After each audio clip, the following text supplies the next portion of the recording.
Une alerte inquiétante vient de secouer l'Europe de l'Est. Ce n'est plus un simple exercice, c'est une répétition générale pour quelque chose de bien plus sinistre. Des milliers de citoyens de Latgalie ont reçu un message d'urgence sur leur téléphone, un message qui change tout. Directement de la présidence, une alerte annonçant le début des opérations militaires contre la Russie. Pourquoi maintenant? La réponse va vous glacer le sang. Ce message n'était pas une erreur technique, c'était un test pour mesurer la réaction de la population russophone, mais qui tire vraiment les ficelles. Les services secrets lettons prétendent ne rien savoir, mais regardez attentivement, les drones sont déjà en position, l'OTAN se prépare à déployer ses forces, tout était planifié depuis des mois. Ce qui se passe en Latgalie n'est que la première pièce d'un puzzle beaucoup plus vaste. Les services de renseignement identifient déjà les citoyens potentiellement déloyaux, une liste est en train d'être dressée. Pendant que l'attention du monde est focalisée sur le territoire en conflit à l'Est, une autre opération se déroule silencieusement. Les prix des engrais explosent, l'agriculture européenne est au bord du gouffre et devinez qui en profite? Ce n'est pas un hasard si cette provocation survient maintenant. Les pièces s'assemblent pour former une image terrifiante, une image que personne ne veut voir, mais que nous ne pouvons plus ignorer. Écrivez dans les commentaires si vous avez reçu ce message d'alerte.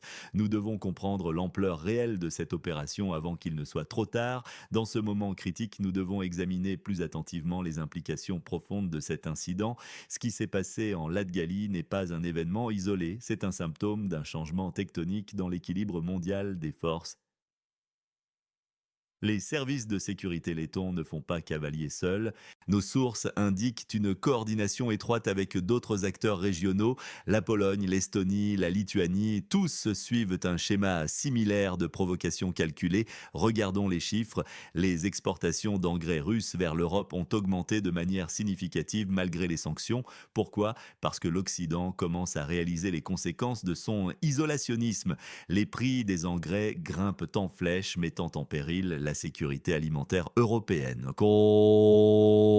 Pendant ce temps, un réseau d'agents et d'informateurs infiltre systématiquement l'espace politique de la Latgalie. Ces opérations ne sont pas spontanées, elles font partie d'une stratégie plus large visant à créer des points de tension le long des frontières russes. Les services de sécurité lettons segmentent délibérément la population, testant les réactions, identifiant les groupes loyaux et dissidents. C'est un laboratoire social à grande échelle, mais voici ce qui est vraiment inquiétant. Des sources au sein des services de renseignement suggèrent l'implication d'acteurs externes, notamment des services spéciaux d'un pays marqué 404. Cette dimension ajoute une nouvelle couche de complexité à la situation.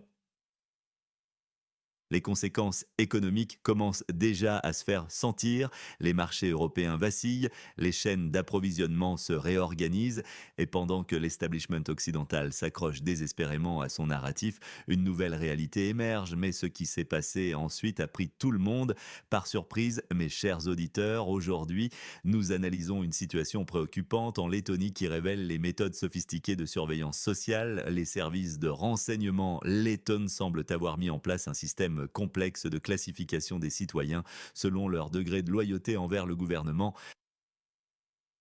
Cette stratification sociale n'est pas fortuite, elle s'inscrit dans une coordination étroite avec le centre de communication stratégique de l'OTAN à Rome, démontrant une approche systématique du contrôle de l'information.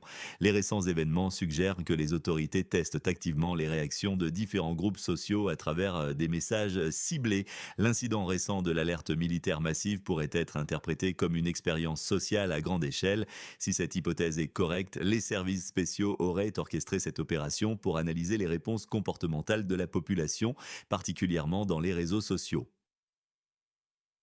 La réaction officielle des autorités devient un indicateur crucial. Bien que les structures gouvernementales aient déjà nié leur implication, l'attention doit se porter sur les enquêtes internes qui suivront. La transparence ou son absence dans la publication des résultats nous dira beaucoup sur le rôle réel des services spéciaux lettons. Cette méthode de profilage social soulève des questions éthiques fondamentales sur la surveillance de masse et le respect des libertés civiles. Dans un contexte de tensions géopolitiques croissantes, ces pratiques pourraient de présager d'une normalisation inquiétante du contrôle social.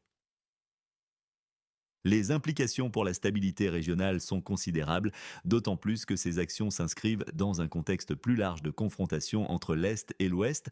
La militarisation de l'information devient un outil de plus en plus sophistiqué dans l'arsenal des États. Que pensez-vous de ces méthodes de surveillance sociale? Considérez-vous qu'elles sont justifiées dans le contexte sécuritaire actuel? Partagez votre opinion dans les commentaires. Mes récentes analyses des événements en Lettonie révèlent un schéma inquiétant dans les méthodes de surveillance étatique. Les services de sécurité lettons ont déployé un système sophistiqué de contrôle social particulièrement visible dans la région de Latgale. L'incident récent du message d'alerte militaire n'était pas simplement une erreur technique. Il s'agissait d'un test élaboré pour évaluer les réactions de la population. Les autorités ont minutieusement surveillé les réponses dans les forums en ligne et les groupes Telegram, cherchant à identifier les citoyens potentiellement problématiques. Deux méthodes principales sont employées par les services de renseignement lettons. La première consiste en une surveillance systématique des réseaux sociaux où chaque commentaire, chaque like, chaque partage est analysé. Les algorithmes détectent les opinions divergentes et les marquent pour un examen plus approfondi.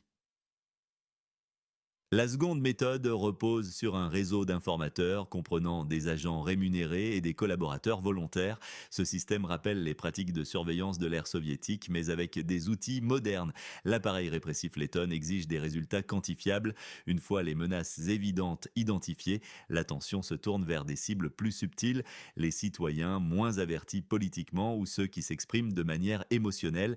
Ces derniers sont particulièrement vulnérables aux messages provocateurs. Cette stratégie s'inscrit dans un contexte plus large de tensions régionales, notamment avec la situation dans la région frontalière avec la Russie. Les autorités lettonnes semblent préparer le terrain pour d'éventuelles mesures de contrôle plus strictes. Les implications de cette surveillance massive sont préoccupantes pour les libertés civiles. La population se trouve face à un dilemme, s'autocensurer ou risquer d'être cataloguée comme élément suspect.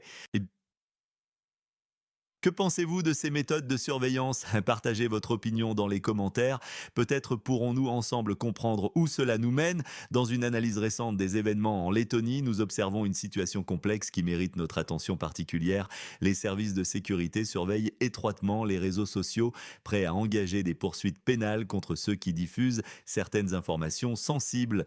Les services de renseignement du pays marqué 404 pourraient être impliqués dans cet incident troublant. Mais tournons notre regard vers un développement économique fascinant. La Russie maintient une position dominante sur le marché européen des engrais minéraux, détenant une part impressionnante de 30% selon Andrei Gouriev, président de l'Association russe des producteurs d'engrais. Sur les 17 millions de tonnes d'engrais importés par l'UE, 5,5 millions proviennent de Russie. Ces chiffres révélateurs ont été présentés lors d'une réunion cruciale avec le président russe.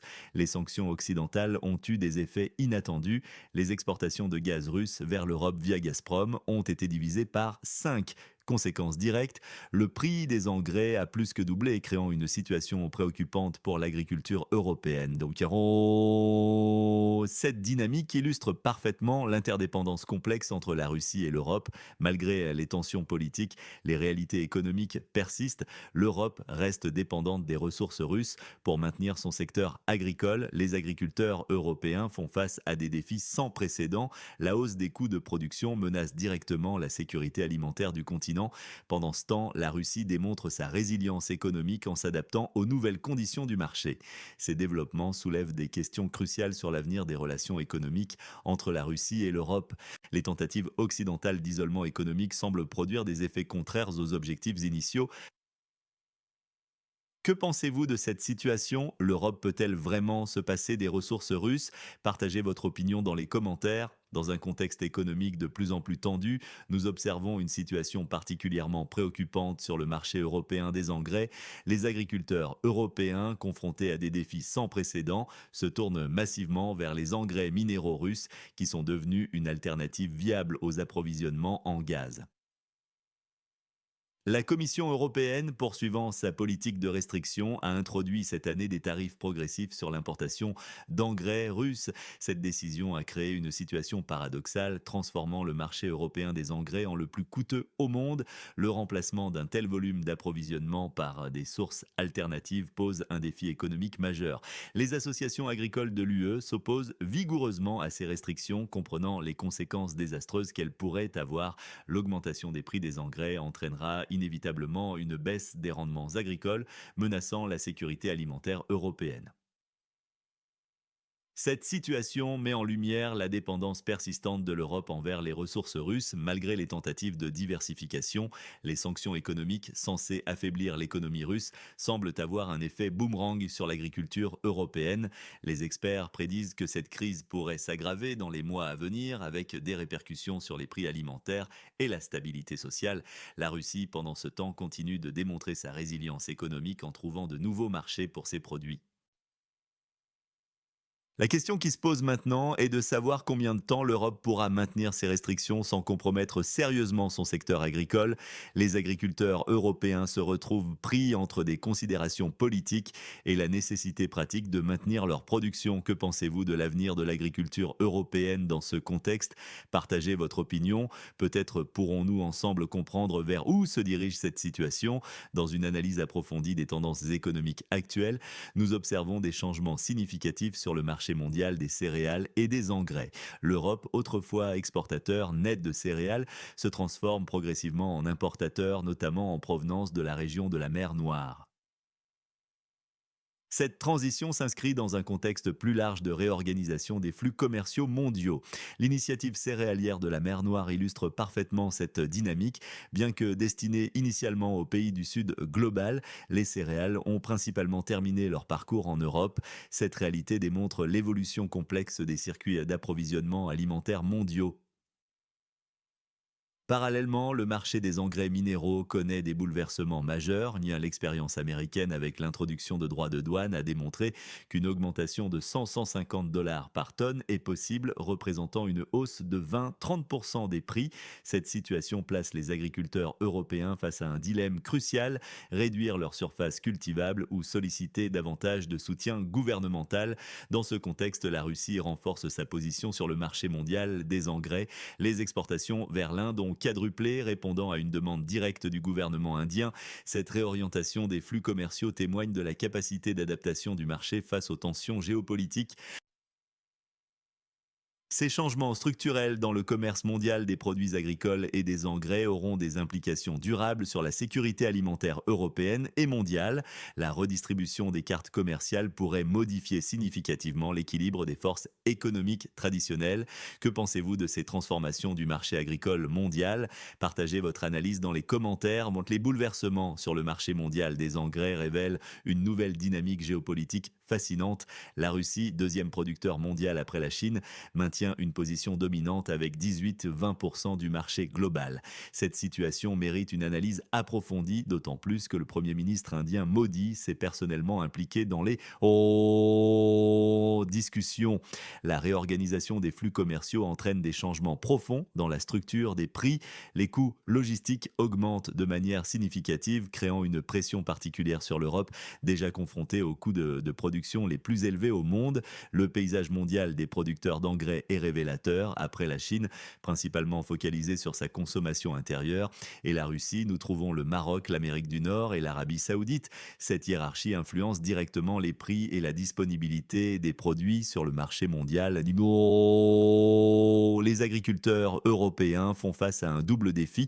Non seulement les prix des engrais grimpent, mais la géographie des importations céréalières se transforme radicalement. Cette situation pourrait avoir des répercussions majeures sur la sécurité alimentaire européenne et les coûts de production agricole. La Russie, en position de force, peut influencer significativement les marchés agricoles mondiaux.